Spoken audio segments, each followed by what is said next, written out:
Well, I got one for you. Record with the microphone up here so that the audience can hear you. Yeah, you Now know, we I go in and out. I want people to hear me through my belly. You know what I'm saying? What up, man? Welcome back to another episode of Black Daddin. Back. Yeah. Back. Yeah. I'm your host, Darian Williams. You can call me D Will. And I'm your co-host, Darrell, aka DMV Street Kings on IG. Holidays, man. How you feeling, man? Like, I'm feeling. I got a lot of things that I want to improve as a father, as a dad, family-wise, with my kids. You know, things I want to.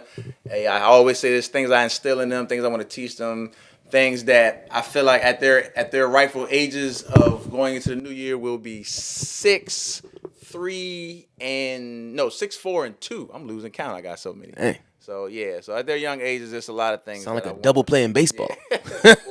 So there's a lot of things that I wanna make sure that they know at their ages that they're there right now. Like my soon to be 6-year-old Isaac, I wanna get more into chores. Yeah. I wanna get him more into responsibility. Okay. You know, what he's supposed to be doing. What if dad and mom are not in your room, you know, what should I be doing? Should I be cleaning up? You know what I'm saying? If the bathroom is dirty, should I just let it go, wait for them, or should I take the initiative and start to do it myself? So just things like that going into the new year. What about you? I think for the new year, man, like growth, all that stuff, but like continue to just be effective in everything that I do. So like as these doors open, like just continue to, do my thing, and then the people that are with me continue to lead them properly. Because as a father, you have a lot of expectations as leadership and being able to develop the people that's with you.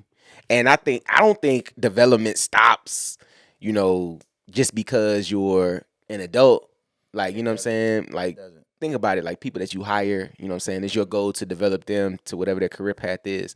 So the same way as your kids grow, you expect to develop them into the man or the woman that they supposed to be. Develop your wife, or try to, but not even but like developing is like just continue to help her build and help her grow into whatever she wants to be. So I think, man, it's the fatherhood thing we always talk about. It's leadership, man. Like That's a fact. it's tough, but like you can do it. You know what I mean? You just gotta keep pushing and keep growing, and just understand that you're not perfect. That's true. And with that leadership, again, you're the father, you're the dad, you're Yeah. the husband. Even for those of you out there who are not the husband, you still have a leadership role as being a father. So, and with that, there are paths that you have to take yourself through. There's paths you have to take your kids through. For sure. There's paths you have to take your whole family through. So again, piggybacking off of the leadership, there are things going into the new year that, for me personally, I want to work on, again, for myself, my family, and specifically my kids. So, Yeah. 2026, man, we knocking on the door, man. We right around the corner. Yeah, man. I just feel like with the new year brings new like opportunities. Right? It's a nice little marker for you to like, hey, this is, how we can be effective this year. This is how we can do what we need to do. But I feel like even with that being said, fatherhood is just like it's just a continuous thing. It's always something new. Like, it's now like with Savannah trying to get her to talk back effectively. Because Give me an example. all right, so check this out. Coming up, we couldn't talk back. Not at all. You bet not. You could Like- think about it. Just don't do it. We wasn't allowed to have opinions. Not at Like, all. we wasn't allowed to have opinions. We wasn't allowed to like. That's actually hilarious when you think about it. You couldn't think for yourself out loud. You couldn't say what's on your mind Bruh. and not expect to get your face slapped off. And even if you were able to bring up a point, you better pose it correctly. Oh yeah. And it's better be from a place of like, I'm not trying to correct my parents or like, The presentation has to be visually and verbally and physically perfect for you not to get your face slapped off. bruh. And then like now as you coming up, you realize in a lot of situations, you be like, bro, my parents was wrong on a lot of stuff, bro. Oh, yeah, Like they was absolutely. incorrect. Absolutely. But you couldn't be the one that challenged them. Like you couldn't be the one that be like, Dad, you're wrong.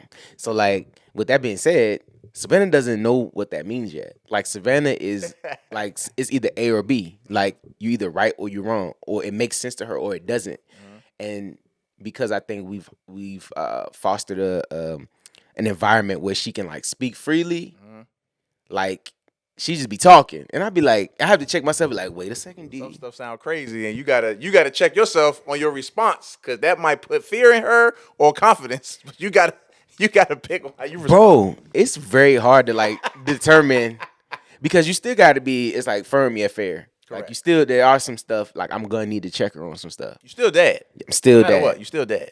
And it's like as she gets older, I'm trying to get her to learn to understand that there's a time and a place when to say things and when not to say things. Because even as adults, we still deal with that now, like in the workplace or on the phone with people. Like just trying to realize that you can't, like you can say whatever you want, but there are consequences. And then you gotta think about with that conversation between your boss, conversation with a customer, Yeah. a fellow employee, because employees quick to snitch on you to try to get your position or try to get you out of there. So you're right about that. Quick. You're right about So you gotta be effective. So I'm teaching her right now to just try to be effective. And even when there's a situation where I'm wrong, like you better not like make me feel right first. Right. Like we even deal with that with our spouses. Like, all right, I might be wrong, but make me feel right though. Dang. That's a whole nother show. Talk about spouses and being right or wrong. I got a question though for you. Go ahead. What's up? Like, do you apologize to your kids? Nope. You don't. I sure don't. You just be loud and wrong. Loud half the and time. wrong. Loud and wrong. Now I'll say to myself, dang, I probably shouldn't have said that, or I probably shouldn't have did that. But Okay, so not in the correct it moment, next time. right? I'll correct it next time. But like, do you go back? Like not in the moment. Like if it's happening in the moment, it's happening. It's done. But you don't go. But you don't go back. I mean, you will go back. I'll go back to myself. I won't Okay. go back to my kids. So you don't and say, let- You know what? Dad was wrong. I'm not doing that because I'm dad. So this is how your kids grow up to be 40 years old, and you'd be like, I'm today years old when I found out. You're like, yeah, because my dad been true. lying to me That's true. for 40 years. It wouldn't be a flat out lie. It might be something to your example or to your point.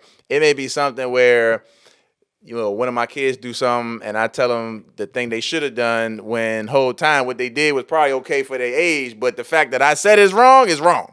Bruh, that's the thing too. Like, it's like I'm not too big enough to like apologize. And like you say that to somebody else, they think you crazy. Or if you say it to somebody over a certain age, apologize to your kids. What? Right. What you mean apologize to your kids? That's how I am right now. I'm not doing it. Nope. It's me. It's what I say. That's what it is. We can talk about it 10 years from now. But Today, no. But me, so like in the moment, like cause I have a quick temper. Sometimes I will say stuff real quick. I would have never guessed. You, Darren, has a quick temper. DH. Yeah, man. Listen. That's another show. Anyway, Listen. go ahead. So I got a quick temper. So a lot of times I will say things in the moment, and I'll snap, and then I'll be like, I shouldn't have did that. So I have to do that with. So in the moment when you catch yourself, you apologize right then and there. Nope. I'm gonna tell you why. Because Go ahead. the apology has to be in the same tone as the event. So like I can't be loud about something in front of people and then want to apologize and quite, oh well, I was wrong back then. That makes sense. So like if I hurt you in front of people or said things in front of people, like, okay, for instance, if I say something derogatory on this and it pisses you off and I find out after the fact, while I will apologize to you off camera, the next time we on camera again, I'll make sure that it's the exactly the way it was done to you. So, and I feel like I apologize in the same tone of the way it was happening. And I find myself doing that with my daughter and with my wife because a lot of times I know she likes to kind of let stuff die down first, and me, I'm like, nah, let's handle it, let's hammer it out right now. And I think for me, just as a parent and as a man, like my household is more effective when everything is out in the open and let's handle it. Unless it's something like super serious and we gotta wait. On the table for emotional. Yeah, like let's handle it. But so I don't have no problem apologizing to my kid if I'm wrong. So I could go two ways. I could go two ways with that. Hey, yo. So there you go. So for my kids, no. If I'm wrong, I'll correct myself later. But in that moment, I'm right. Even if I'm wrong to my kids, I'm right. Okay, I'm gonna let you finish. Do you think it's age? Do you think it's based just because of their age? 100%. Okay. 100%. Right now, I'm still at the dad stage where, again, my oldest is 5. I'm still at the dad stage where they're scared of me if I get mad. Right. So I want to keep that as long as possible. Got But of you. course, when they get older, I will apologize if I'm wrong. Say, hey, son, you know what? That didn't mean it, blah, blah, blah. But right now, 5 and under, it's going down. It's going down. Now, to my wife, we sometimes we handle it different. Sometimes we'll, we won't talk for a couple hours or something, or I leave and come back, and then we'll talk about it, and it's over with. And I will admit that, okay, I was wrong for this, I was wrong for that. You did this, it made me feel, hey, we have our little therapy session, it's over. To the kids, it's over. One and done. I'm not apologizing, especially 5 years old. It's not happening. I don't know. So like I think just coming up, my parents kind of fostered an environment where you could talk to them not in the moment but after the fact. And I feel like because I was sincere a lot of times, I'd be like, this, like, I honestly didn't do X, Y, and Z. And like to hear my parents apologize was like, so you could actually have like a family court and explain your side after the fact, not in the moment. Right, definitely. So like when dad was like, go to your room because you did X, Y, and Z. You go into your room. Even if you did what you did, like, if you didn't do what they say you did, I'm going to your room. Yeah. Going to your room. Yeah. So then later on, we come back and you gotta politic through mom first. Yeah. Mom, can I to the softer one first. Can I please tell you what happened? And she be like, okay, cool. So you tell her what happened, and then like they be like, all right, I got you. And they be like, maybe next time I'll wait a little bit. But you gotta also understand too that in the moment, if it's like a crazy situation, the reaction is the reaction is probably correct because of the situation. Like the reaction. Yeah. Dad, I crashed the car. Why you crashed my car? I can't believe he ain't heard nothing else about what happened. Are you okay? Yes. Then why you crashed my car? Da da da da da. He don't know that maybe you was studying and you fell asleep, or maybe somebody ran and hit you. He don't know the backstory. Exactly. All he know, the car's crashed. It's just that moment. That's just what happened. So I have a story. It's story time. I have a story to piggyback. You look right in your camera and tell him it's story time. So my dad did that very same thing with my own car. He crashed your car? No, I crashed my car. Okay, got you. And my dad yelled at me, not knowing the backstory. Right. You know what I'm saying? So this was winter time, 2003, going into 2004. You know he old when you close your eyes and have to. It was back when I worked at LeBron had just started with the Cavaliers, boy. Let me tell you what. I remember Sacramento was the best team in the West. They should have won a title. Go ahead. Oh God. So I was gonna say Sacramento. Oh, my bad. The winter 03 going into 04, I worked at Best Buy senior year of high school. I had a 1990 Chevy Caprice, the police package with 115 on the dash, because the civilian ones had 85 on the dash. But DMV Street Kings. Yeah, and it wasn't 160 horsepower. It was like 190 horsepower. So I thought I was the man. But anyway, I'm leaving work. We closed up, and it's snowing. It's ice. Okay. It's snowing. Like it's actively snowing. It's messed up outside. So I pull out of Best Buy. Immediately, there's an overpass I got to drive over to get home. So I'm driving down. I'm not speeding. It's snowing. I'm doing like 25 miles an hour. So I see it's a 3-lane road. I'm in the right lane. So I'm driving. I see 3 or 4 cars in the middle of the road, like all kinds of ways. I'm like, oh, wow, they crashed. So I'm looking, and I'm like, dang, man, they messed up. So I go to hit the brake to slow down before I crashed the other cars. I hit the brake. It was like nothing happened. The whole bridge was ice. I hit the brake. Sliding. The car didn't even slow down. It just kept going. And I'm like, oh, man. So I got to remind you, a 90 Caprice, look it up. If you Google it, a 1990 Caprice does not have an airbag. Ooh. So I know I'm about to crash at this point. So I look up, I duck down in the passenger seat because I don't want my face to get messed up on the steering wheel, even though I'm going 25 miles an hour still. So I put my seatbelt on, I lay in the passenger seat. The car's still going. So I haven't hit nothing yet because I'm going 25 miles an hour, but I can't stop. So I pop back up. I'm getting closer. I'm like, all right, I'm about to crash. Duck back down again. Boom! I hit the back of a silver RAV4.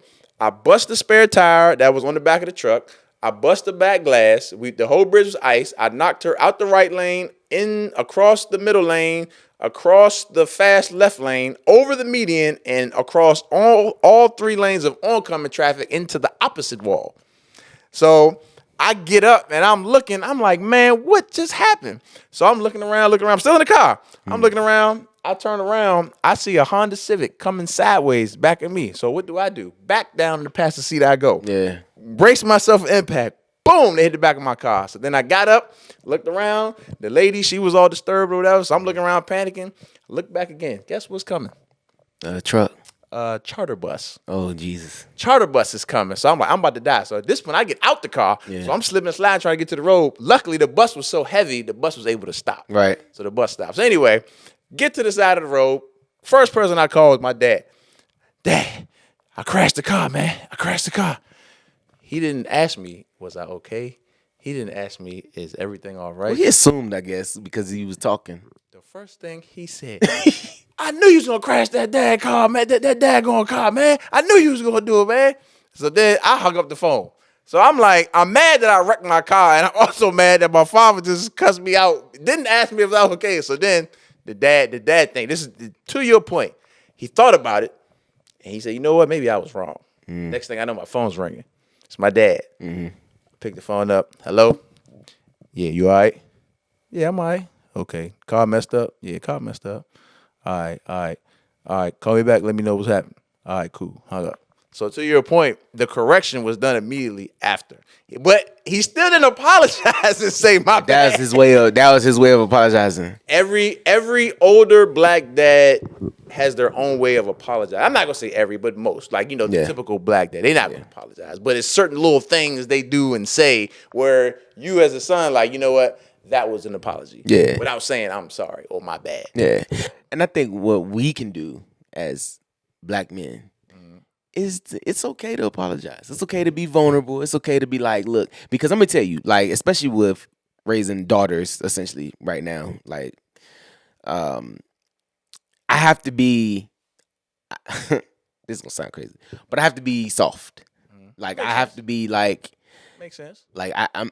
She knows that I can be firm and I can be father, but I got to be soft for her because, like, I don't want her thinking that. I want her to be able to know that she's always had a good example as a father. You don't want her to think you crazy. Right. And I don't want her to go seeking that from anybody else. So she knows she's loved when she's with me. That's a great point. You know what I'm saying? Because if she think you crazy, she got to go find that soft person in another guy. Exactly. When she gets older, and he gonna be a douchebag, and then it's like you didn't mess the whole relationship Yeah. up because you didn't open up your soft side to your daughter. And I'm just trying to let her know that, look, men that have a lot of responsibility. They're gonna have a lot of problems, but that don't get them an excuse to talk to you any kind of way. That don't get them an excuse to treat you any kind of way. Put hands on you. Yeah, because we don't do none of that. So that's something you've never seen from me. So you should expect that when you deal with men as you get older. You're setting the standard. Yeah, I'm setting the standard and letting her know that, anything you need, you can come to me first.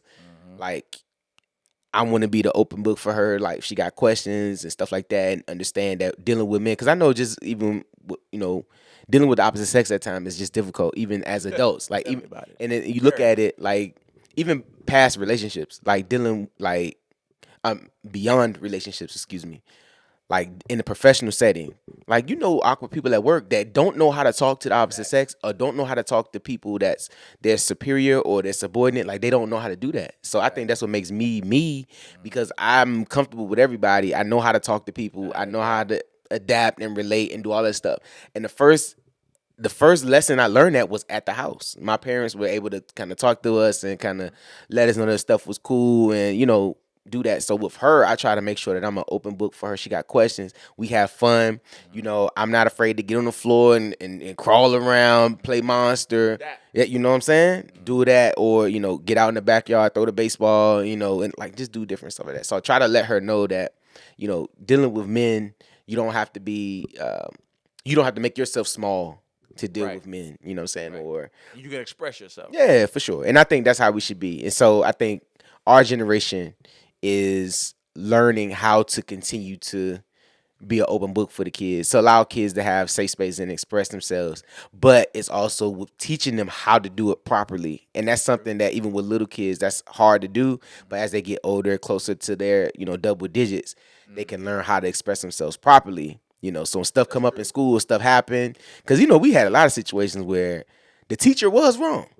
and you didn't do what they said you did. At all. But because they the adult, they get the benefit of the doubt. Like I 100% believe that there are some teachers that be lying on some kids. Imagine, Lil Darrell, man, it get on my nerves. I'm gonna send a note home and tell him. But That's drastic. That's messed up. but I'm he sure it ain't happened. Yeah. I'm just saying. Yeah, nah, that's But true. because you an adult, well, okay, let's not even use that. And I don't want to get deep, but like police got the right. The upper hand, no matter what. Their word is bond. You have to go. Somebody almost has to die for. And even that don't work. Yeah.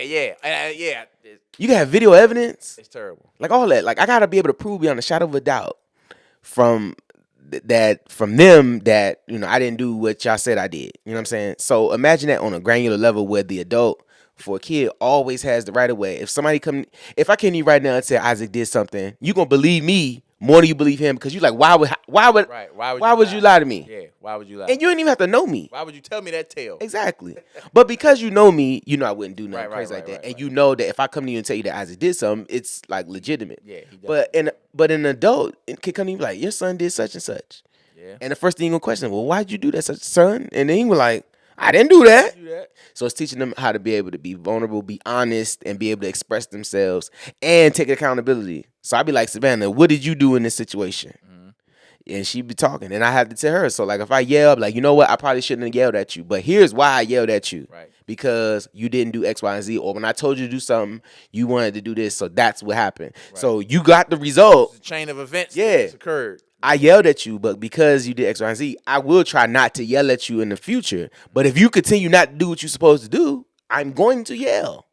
So it's really setting the expectations of what you get when you don't do what you're supposed to do, and definitely rewarding her when she does do what she's supposed to do. So if I ask her one time to go clean the room, and she get up and go clean the room, appreciate you, thank you, baby, for going to clean your room. I appreciate that. Yes, you can look at the tab a little longer. So it's like stuff like that. Little incentive. Yeah, that's it, man. And that's what we gotta learn. Yeah, I think the problem and I don't say problem because kids are kids, but a lot of times I'll tell my son the same thing over and over and over and over again, and it gets to the point where I'm upset because you won't listen. Yeah. So that's when the super angry comes out, and it may be times where he might have done something it may be a yellow level threat alert, but my reaction is red. But the fact that I had to keep telling you over and over and over again, but on my perspective, I'm not apologizing. Yeah, I get you. Not at this age. Yeah. Now again, when he gets older or when they get older, then I apologize. Hey, I was wrong, blah blah. But 5 years old, like I said before, yeah. I also had to realize that I'd be expecting a lot from a 5-year-old, and I'm like, it's totally ridiculous. That's true. To expect. That's true. They're not gonna sit still. They're not gonna be quiet. When I realized that, I just I just continue to take my medicines. Like, it's all right. I already know that this. And sometimes, and this goes for everybody out there, all the like that. Sometimes kids have to be kids. Sometimes kids will be kids. No matter what you say, how much you discipline, yell, put them in timeout, kids are going to be kids. And you have to let them express themselves to a certain extent. I would be concerned if Savannah just did everything I asked her to do. That would be weird. That would be weird if your kid did everything you said to do every time. You could. What do you want? You don't want to spill nothing? You don't want to throw nothing? Or you don't want to... What did you do that I haven't found out about yet? Right. Tell me that. And yeah, nah, that's... But I just think, too, with the holiday, continue to grow, continue to have growth, continue to lead, and continue to develop. And I guess, they can report back on the next episode about... Sure can. Yeah, just Black report back. Daddin. Yeah, make sure you like, subscribe, share with a friend. Leave us a review, man. Tell somebody that you like Black Daddin. Tell somebody that you support Black fatherhood. That's it. Support all fatherhood, but, you know what they do. The black one specifically. Yeah, We struggling. We need some help. All of us do. We don't know what we do. Support the black ones specifically. Hey, peace.